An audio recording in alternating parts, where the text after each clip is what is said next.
This car is going to be running and driving in no time. Nothing like a nice fresh coat of Chevrolet orange. That actually goes together like this. And of course I'm not putting a new floor in the abandoned 1956 Chevy. I'm gonna get it running and driving instead. We're gonna get to work on this gorgeous Tri-5 Chevy here in a second, but in the previous video, I talked your ear off about the floor pan plan, how I was going to jack up and separate the body from the frame all by myself here in the garage, cut out the floor and weld in an entire brand new floor. And I even made my case about how that's the safe and smart way to go. We'll have to do a floor later, but right now I've got a very possible pending move looming overhead. And we all know how moving is the worst thing in the world. I've got motorcycles, I've got dirt bikes, I've got four-wheelers, I've got a half a dozen cars right here, and only 2 of them move under their own power. And some of them their parts are completely separated. For right now, I'm not doing anything on this car if it's not helping to make it run and drive. The engine's behind me. The hood's been against that wall forever.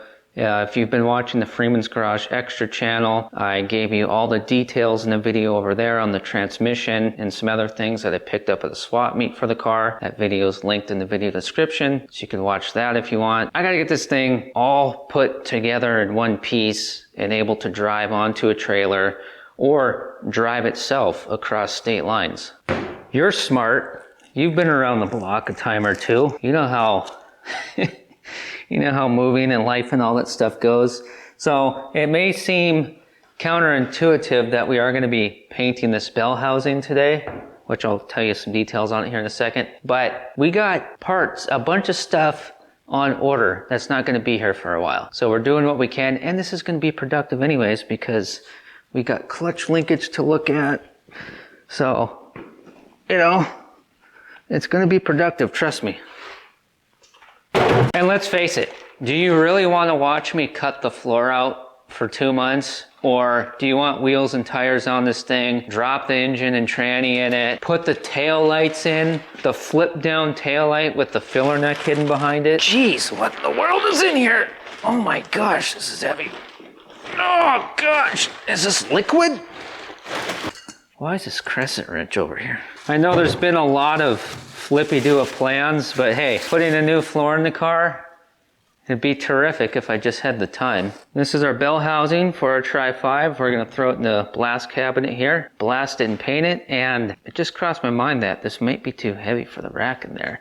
But in the parts, swap meet parts video over on the Freeman's Garage Extra channel that I mentioned earlier, in the comments there was a little buzz about this being a truck bell housing. I get it, when you're looking at something on the screen it might look a little different, not saying someone doesn't know what they're talking about, but rest assured this is a passenger car bell housing. Or I sure hope it is, because we're going to invest some time into it. And in that video on the Extra channel I told you how much I paid for it. Should we media blast the inside? That'd be a waste of time, wouldn't it? Well, let's do this. Let's just clean all the gunk and junk out of it and then just start blasting. We'll start on the outside of it, and if it feels like it's going to be an all-day blasting project, if it goes really slow, then we won't do the inside. But we got to get the mud off.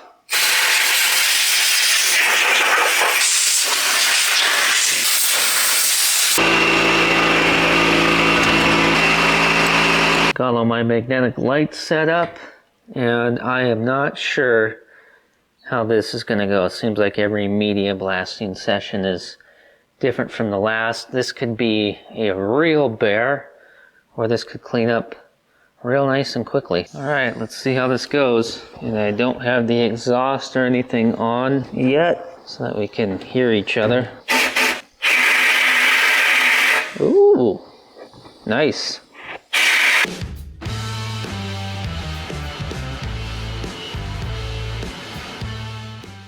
Alright, let's check it out real quick. Oh my gosh.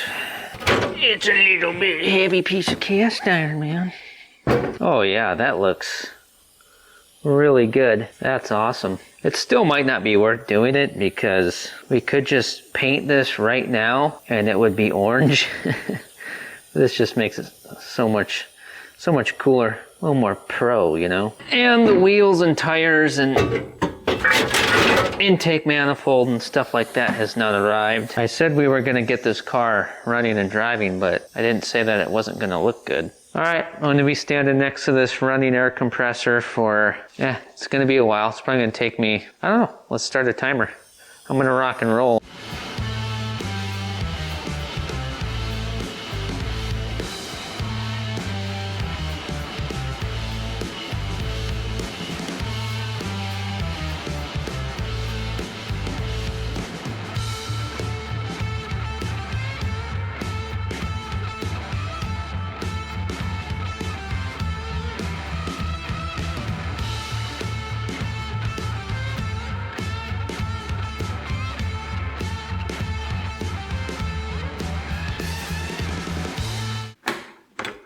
Blasting update. We got most of the meat of this thing done, and it looks pretty fan-damn-tastic. It is, however, taking longer than I hoped it would. It always does because the air compressor can't quite keep up, so we're not going full-blown 100% perfecto on this because it would take about 5 years. I mainly wanted to get the top layer of surface rust off. You know, that's fine. You can see a little bit left there. That's going to be just fine, not a problem. My best and fastest blasting performance is full tank of air running 125 psi or so through here for the first few minutes, and then the performance drastically reduces. So what I'm going to do is I'm going to fill the compressor back up, and I'm going to focus on these threads. I'm going to get all the threads blasted out extra good. And then what I'll do is I'm sure I'll have to let the tank fill up again. And I will blast this surface here real good. That way it's nice and clean for mating up to our engine block. I'm going to clean up around where our starter bolts to our bell housing as well. There's threads there. We'll get that all cleaned up. And we got threads here for our dust cover and whatnot, clutch cover. And all this stuff here, not even going to worry about it. It would be neat to take, you know, the top layer of crud off of there, but that would be, what did I say, 10 hours? But our pivot ball here for our clutch pieces, we will clean that off real nice. This pivot ball is actually screwed in, but not touching it. Just leave that alone. This kind of acts as, well, our bell crank works on that, so it's kind of a fulcrum, if you will. Just exhaust your blast cabinet towards the neighbor's house. I'm sure they'll dissipate before it sticks to the side of their house.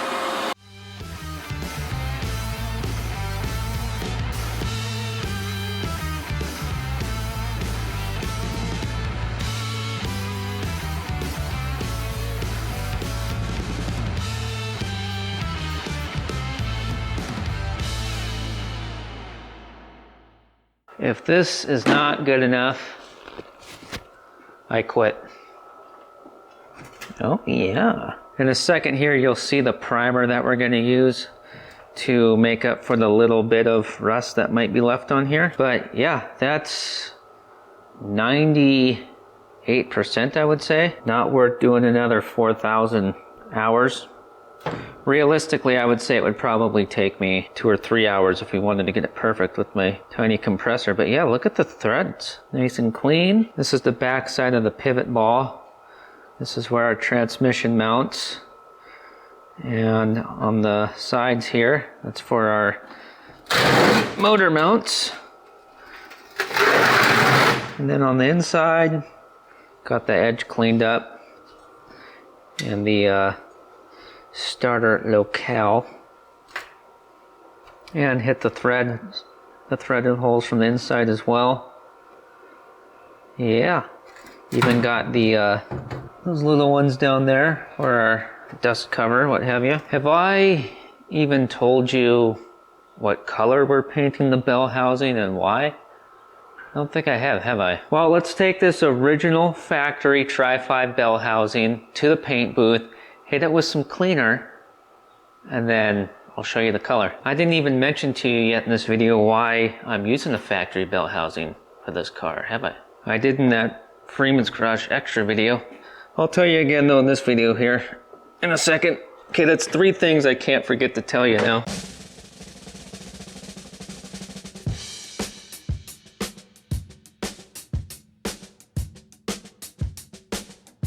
The bell housing's a little cold from cleaning it, so we'll just let it sit out there in 80-degree heat and warm up a little bit. And it just so happens that the wind has just picked up, of course.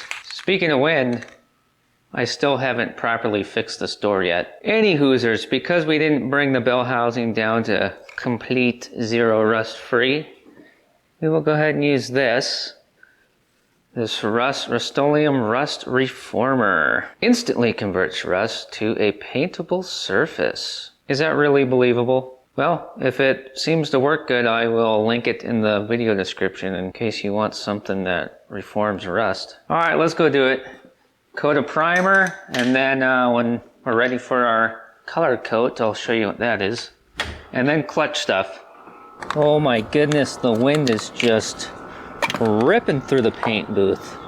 Jeez Louise. Oh wait, I better put gloves on. I gotta stir the crock pot after we put this primer on. Yeah, there's that wind. Oh my gosh. We might have to wait. Otherwise we might empty this can of rust reformer and not much of it will be on the bell housing. Here, we'll go in between wind gusts. Okay, there's a gust. Okay, settle down. I'm not worried about getting paint inside the threads and the threaded holes, because before the bell housing is put to use, we are going to properly chase every thread on this thing. That way we don't run into any snafus. Do you think the wind has agency? Do you think that it picks up because it knows what you're trying to do? Or is it just because you're thinking about it? Was it windy the whole time? Was it already windy? Orange, orange, orange. Here we are, one of my favorite colors of all time. Chevrolet orange. Not partial to any brand or company at this very second on color, but I've used this before and it's mighty fine, so that's linked too. In case you need some, I've done all the arm play for you.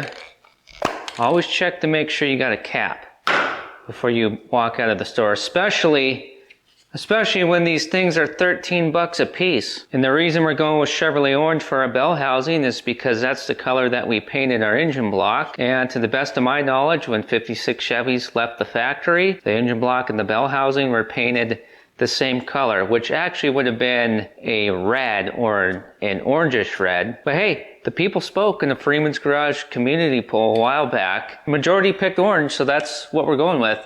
And as the king said, a little less conversation, please. A lot more action.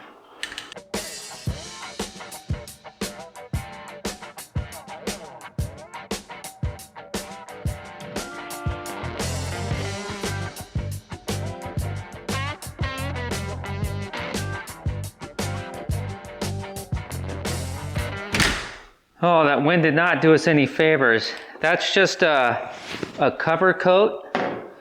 And we'll let that dry up, dry to the touch, and then we'll do a final nice solid coat of orange on top. And if you're not just an innocent bystander, things like this is in the description too for you as well if you're looking for anything, because supposedly there's some type of ceramic in here, and I am a street scientist and I have confirmed that you don't want that inside of your body.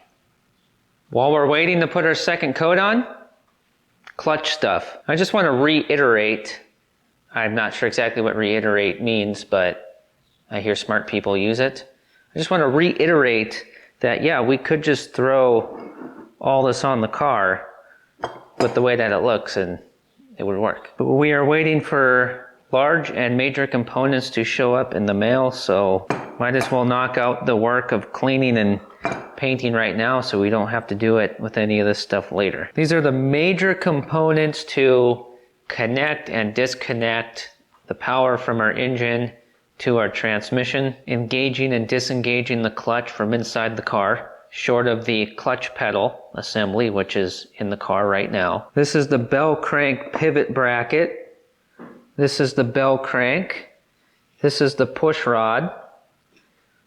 This is the clutch fork, and this is the fork rod. There are some caveats to some of the work that we're doing here on our clutch pieces. Caveats, it's another word I've heard smart people use, but I don't actually know the definition of it. We got a bushing here, which could probably stand to be replaced. Okay, like most everything. And we're missing a return spring.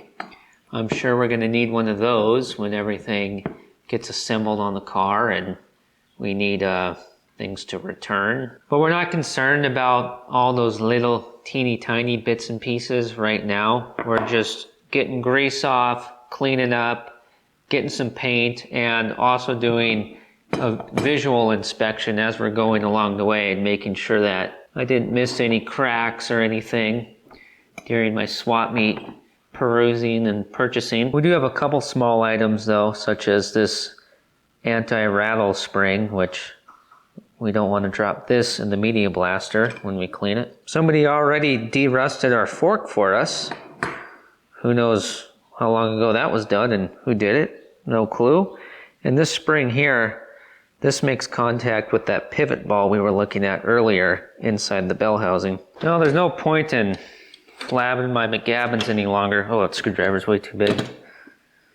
Let's just start getting the grease off this stuff, because we don't want that in the blast cabinet. So degrease it, get it all in there and blast it and paint it. Make it ready to go on the car. Something I learned from an old timer while at the swap meet digging through a box of clutch parts with him, assembling all of this, is that this bell crank pivot bracket, 56 and 57, it's got this curve. 1955, it's straight. We might want to replace this felt washer.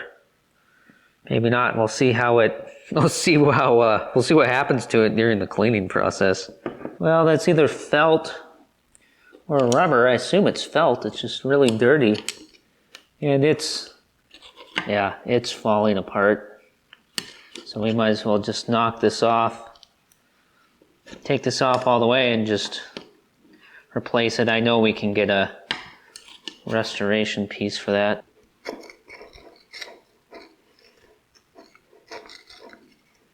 Got a little bit of grease, debris inside the bell crank we'll knock out. And we're going to want to order bell crank bushings, because we don't have any, they're missing. But yeah, other than that, I mean, this stuff is just throw it in the blast cabinet and go pretty much. And I think this clutch fork, well, I'm not sure if this is actually from a 56 or not. It might be a 57 through 1960 clutch fork. If it is, it'll work. It should work for 55 and 56 Chevys. And the folks I got these parts from, just take my word for it. They wouldn't have sold me anything that's not going to work for this car. All right, let's get that final coat of Chevrolet orange on the bell housing. And then I got to go stir the crock pot, check on that, and then we'll keep rocking and rolling on these Chevrolet parts. This car is going to be running and driving. This car is going to be running and driving in no time. This car is going to be running and driving sooner than you might think.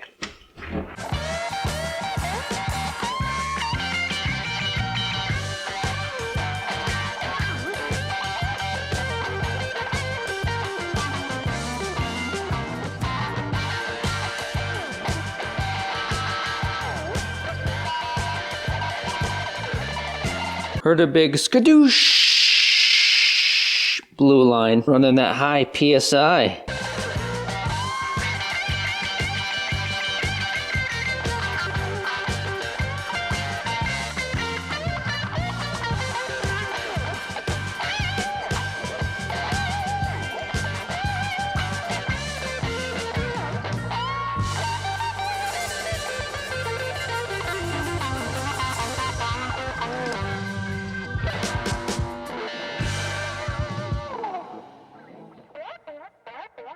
All right, the bell housing is finished, and we just went through a tornado warning.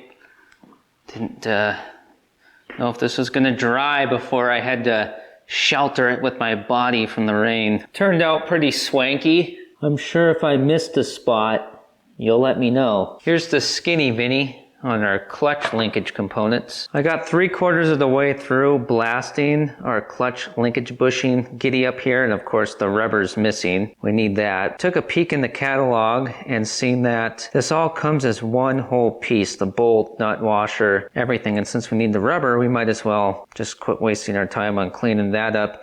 Even though I would like to reuse this stuff because this is original off of something, I'm sure, not 100% sure, it's swap meet stuff. Ordering the whole thing and then just trying to swap the rubber. Yeah, you know, let's just hope that the repop stuff is made in the USA. This was with this. I'm not sure if we're gonna need this or not, but I just went ahead and cleaned it anyways, just in case, and we'll paint it.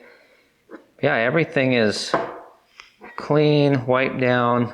We'll spray off with compressed air one more time before we get going. We are going to be ordering our washers for our pivot bolt. We need bushings for the bell crank, so we'll have to order those. This here I didn't media blast because it doesn't need to be, and we're still going to put some paint on it. But then I just taped off, put some tape on the threads here because I don't want to get paint on these threads because they're nice and clean and they got nice grease, right? We don't want this stuff to be dry and coated with paint. We want it to be able to be adjusted. And remember, this piece goes on there, and the threads are beautiful in there, so I just stuck that in there, and that way just keep paint out of the threads. And we really, don't need to paint stuff like this pin, but instead of spending time thinking about what to do for 5,000 years, we're just going to put paint on it. It'll be fine. Anywhere it contacts in here or whatnot, it'll just get scraped off. It'll be fine. We'll make sure everything moves free when we assemble things anyways. This side here, we'll get paint in here. You're never going to see it, and this is real thick. It's not as if it's going to rust all the way through, but we'll do it just because we're doing everything else anyways, and we'll end up getting a light coat of paint on here, I'm sure. Not on purpose, but it doesn't matter. Anywhere there's contact, it'll just get scraped away. And again, instead of spending 10 million years nitpicking on everything, just do it. And these, yeah, they're just, forget about those. The last thing I want to tell you before we paint all this, the fork rod, I didn't realize that there was already one on the car. There it is, the fork rod in the center of your screen. And when I bought the parts at the swap meet, I wasn't 100% sure if there was a fork rod and some other things like that on there because I mainly went for a transmission. The seller was very generous on pricing, so this was all kind of just, we pieced it together out of a box full of parts, full of linkage parts, and it just kind of came with the deal. We're going to paint this fork rod anyways because it's already cleaned up, and if we end up not using this one on the car, we might not. We'll find out in a future video, but if we don't, we'll have a media blasted and painted fork rod in the parts inventory. It'll get used here in Freeman's garage. Well, we better quit talking and get this stuff painted because I hear it's starting to rain again. We're technically, well, not technically, we are still in a tornado. I don't think it's a watch anymore. I think it's a warning, which is supposedly less severe. So yeah, let's get this done before it starts coming down real hard and sideways. As long as it comes straight down, we're fine. Although there probably is humidity issues, maybe. Oh. Kevin Tates would not approve of this. I hope Kevin doesn't see this.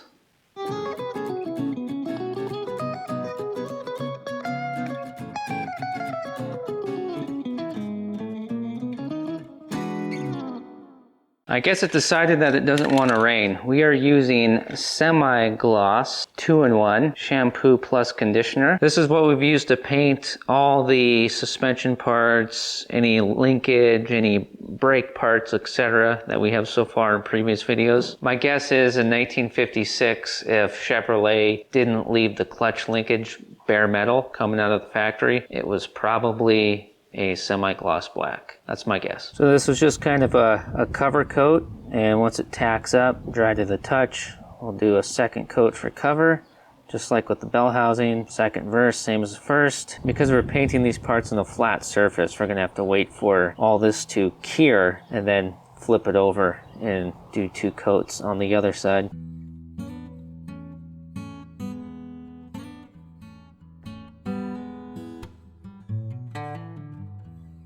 Alrighty, it's the next day. I let all the clutch linkage parts cure overnight, and I had to do a little bit of touch-up on them, but heat gun took care of that, so they're already good to handle.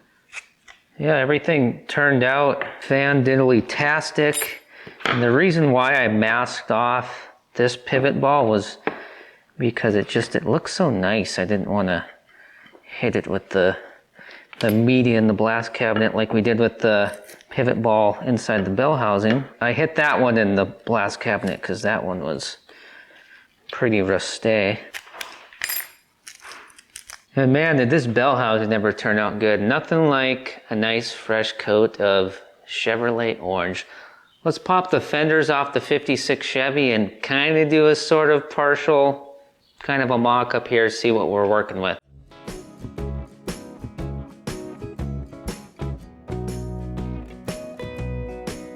Race car fenders.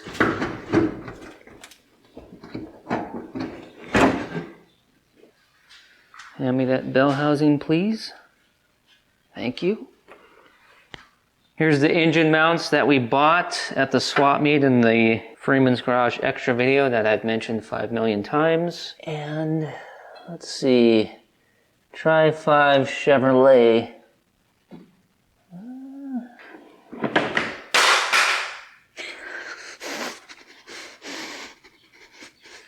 You're lucky this camera's recording right now.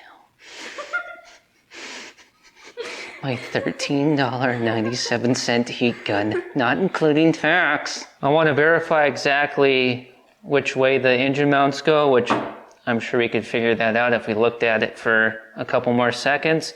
But this is an excuse to peruse through the 1956 passenger car factory chassis assembly manual with my daughter. Oh, a note. Ignition / light switch. Leave that in there. If you can get your kid's beak into the factory chassis assembly manual without kicking and screaming, go along with it. Oh, engine mounts. That's for the 6-cylinder though. I think we actually need to be up here somewhere. We found the page and then my daughter had to scurry off. All right, this is how it goes. This engine mount goes here like that. It's a little crooked because I only have one bolt on hand. It was actually the bolt that these were bolted together with just for transport. So they had it at the swap meet. And this one goes on, well, the exact same way, but just on the opposite side. And I almost just lost an eyeball on that choke cable. So that goes just like that. And then our holes here, these, I see that those are gonna go into holes on our bell housing that match that angle. And then our bell housing is gonna be sitting like that. And of course it'll be bolted to the back of our engine block. I think we had some of our pieces bolted together backwards when we left the swap meet. We had this guy here bolted together there, but I believe that actually goes together like this. This is that piece we have double of that we talked about earlier that I didn't realize we had before going to the swap meet. And of course we're missing, bushings, but essentially you could just say like that. This here is gonna go on like that. Our clutch fork here, that'll be sticking through that rectangle hole down there in the bell housing. And this here will get bolted to the bell housing. Of course, there's a little bit more to it than that, and the manual will be consulted. But, oh, ow. But that's just a rough idea. Just to kind of see that we got pretty much all we need here. We will need to order some stuff though. Subscribe to Freeman's Garage, or at least just make sure you come back, because I don't want you to miss this. This car is going to be running and driving in no time. As fast as the pocketbook will allow. Which may not be that fast, but as fast as I can do it. I'm trying. The next video with the 56 Chevy could be engine, it could be transmission, it could be wheels and tires. Not sure, you'll be as surprised as I am. Right now I'm going to send you to another video of painting stuff on the 56 Chevy. So if you like painting these parts, you'll like it. It's on your screen right now. I appreciate you watching, and I'll see you very soon.